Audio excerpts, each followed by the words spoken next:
Men don't want to marry your Louis Vuitton purse nor your nails, believe me. A man who's ready to get married wants to marry you for your akhlaq,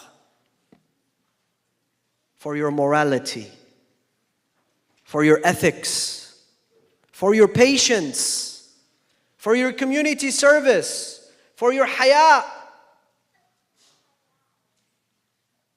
This is the person you should attract, at least.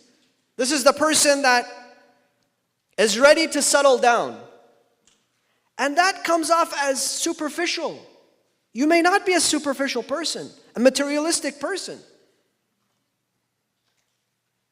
But that is intimidating. It's intimidating. This guy is thinking if she's buying herself a Louis Vuitton purse right now, I'd have to buy one every single year. And that's only for her birthday, and then comes the anniversary, and then comes this, and then comes that. I'm not ready for that.